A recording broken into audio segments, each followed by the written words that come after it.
Hello guys, so welcome to today's show. My name is CHUKS and you're on JFL TV, home of football. So if today is the first time we see our program, for you to bring you the latest Arsenal news update as they drop all over the world. So for now, most out to this news. Alright, so Paul Messin got the talk say for the match where Arsenal will play tomorrow, Saturday against Newcastle.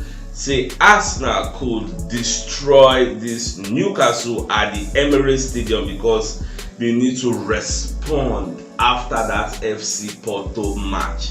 You know, say Arsenal don't like 5 games, so they knock people for this 2024, 5 winning streak, and don't be already. So bringing this Newcastle game, and when you look at the history between this Newcastle versus Arsenal, it will always be very, very intense. Look at the match we play for the St. James Park, where we say we'll get some controversies. So now it will be like say Arsenal get a revenge for that match.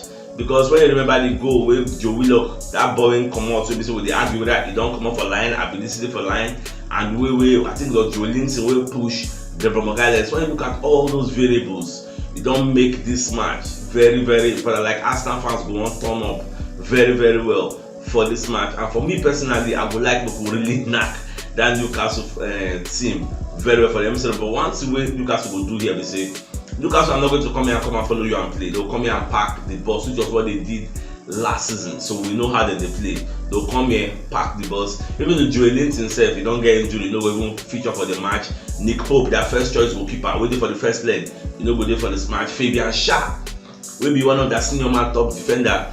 Go play. Even Joe Willock, once they come back from injury, like they get a whole lot of Callum Wilson, will be their second striker apart from Alexander Isak. That one blasting at the end of season, just get another injury. Alexander Isak is just coming back from injury. So many things they with this match, but all in all, we'll see how the match will be. Now tomorrow, 9 p.m. Nigerian time. So we'll see how the match will be because we need to respond. We need a response from what happened for Porto again, because if we allow that thing to affect our momentum, it will be very, very bad, because we know a loss usually they make people morale they deep.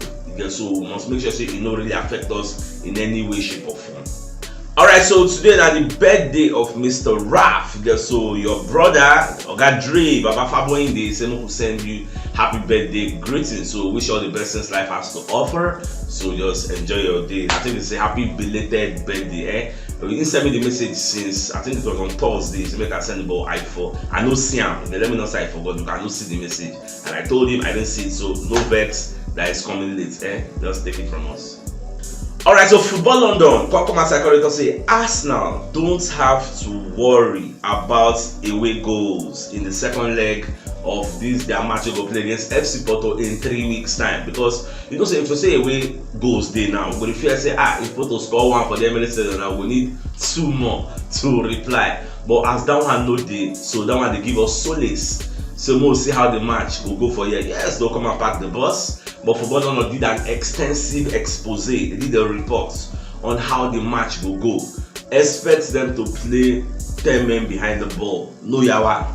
It is 90 minutes. Get, even though Porto will want break up the play many times, but keep in mind, say no be the same referee will officiate the first one, then go officiate the second one, because the first one the referee was buying everything Porto were selling. If the person go ahead, the referee go blow. At this month he go blow. So I wish they will even give us an English referee, because I know for the EPL, English referees they allow play to continue most of the time. Every time before that go blow. No, that's not how officiating should be. So I just the way make I see the person who they in charge of our game against FC Porto at the Emirates Stadium in 3 weeks time.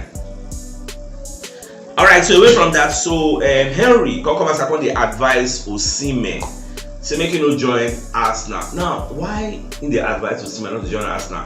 I don't really know, because it did somehow strange. I saw the quotes where they talk say Osimhen will join the likes of, you want to make Osimhen come Premier League, or make Osimhen go join PSG. Because they asked, I said no, not Arsenal. Yeah, so why? Maybe Henry go come outside, come clarify later in the future. But me, I just speculate, say probably Henry feels Osimhen no go dey fit for purpose for Arsenal. Like maybe Arsenal don't need that type of striker. Probably that is what he's saying. I don't really know. I mean, just the speculating, but I believe say as more and more media houses they carry the story in the coming days, Henry go expatiate further on wetin dey talk on why him say make Osimhen no go join us. So no just do it, make clarify. Alright, you see tomorrow game against Newcastle. So the referee will be in charge, name be Paul Tierney. And this Paul Tierney, we call it yesterday, he don't officiate 18 Arsenal games. Now for those 18 Arsenal games, so he don't officiate, Arsenal wins 7, we lose 6, and we draw 5.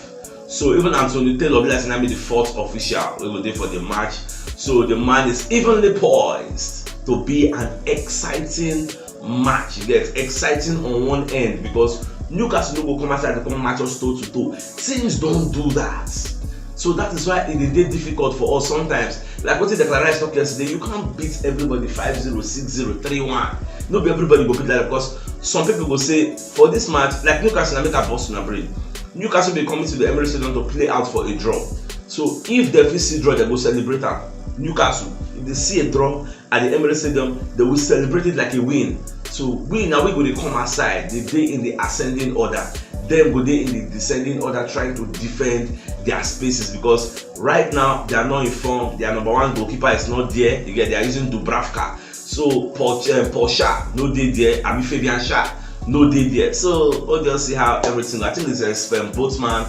Even said Dambon gone. We are saying no day 100% fit. I know Dambon. I go to Facebook. I Saka for that flank you get, and he's not the fastest of defenders. He's just tall. We'll just see how everything will unfold at the end of the day.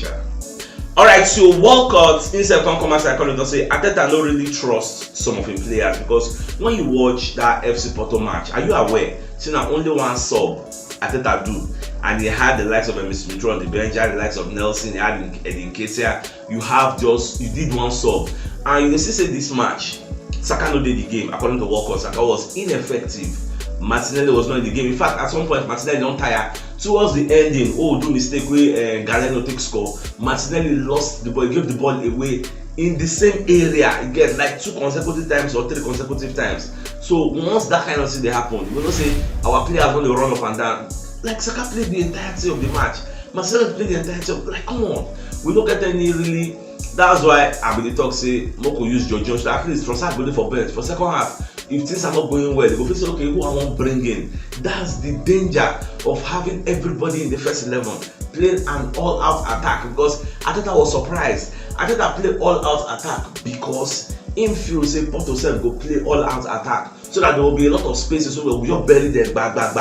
But Porto shock Porto they play for home. Porto shocker, they can't play defensive. So he was surprised. So now what really happened, but it is what it is. I believe so we'll learn from our mistakes and probably before we go play them, many players will not come back. Even their own players will not come back. All those kind of Ivan Macano and Meditaremi, all those guys will not come back, but no yawa. Till then, March 12th, we'll switch this up.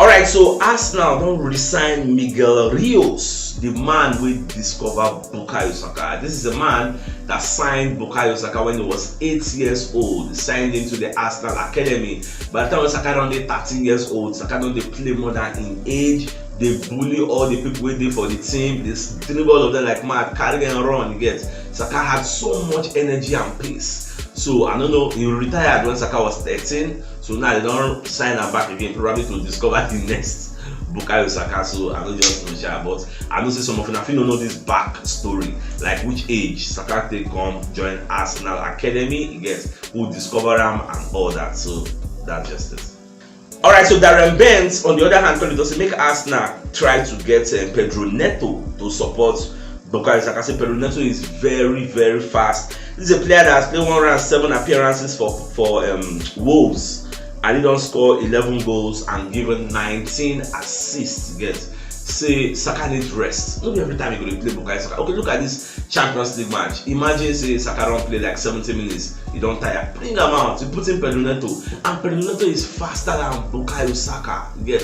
so imagine converting a killer and putting an assassin. You go mad gone. So that is a luxury Arsenal does not have at the moment. This guy is going to be costing us £60 million if we want to sign him from Wolves. Get even Man City said they listen to the guy. The guy is just 22, 23 years old, very young. This guy arguably if you sign him, he still get like 10 years more to play for a professional career. So let's just see how things unfold. Probably at the end of the season when the transfer window opens, maybe Arsenal will put in a bid for him. Who knows? We'll just watch. Alright, so German Defoe coming to talk about the match where Arsenal will play against Newcastle. He's seeing 2-1 win for Arsenal. You can say Arsenal will beat this Newcastle. Remember I said now the same thing way for Messi himself, I believe, they talk. Now Jimmy Carragher, on the other hand, how they talk to for that match he will play against Porto. Say Saliba was very, very poor. Because look at that guy. Also Galeno for first score one goal, he jammed the shot. He jammed back, come outside, he whap him again, he can't miss him. So now Saliba lets the ball bounce for in front. Fine. Sometimes the most greatest or the best players, they get an off day. If you remember what happened to Pidgin when you play Arsenal, like it happens in football. You can't just play so good in all your games. No, if like that, no get room for growth now. So you will make mistakes, then you learn from your mistake. Like some people, they argue say Arsenal lack of experience for the Champions League, not even affects them for this Champions League competition. That's their own prerogative. So well, it's their own perspective where they take this year. But it is what it is. I believe Saliba will learn. Not just Saliba, but Raya, Martinelli, everybody. They will learn from this thing because that mental block don't did they say for the past how many years we never feel cross round of 16. You don't say that mental block did there. So we need to remove that block with the psychological block. So now when we reach the Emirates Stadium, we'll see how we'll take come out that block. Alright, so Sammy Mokbel also got the comments and say Arsenal must learn the dark arts of Champions League football.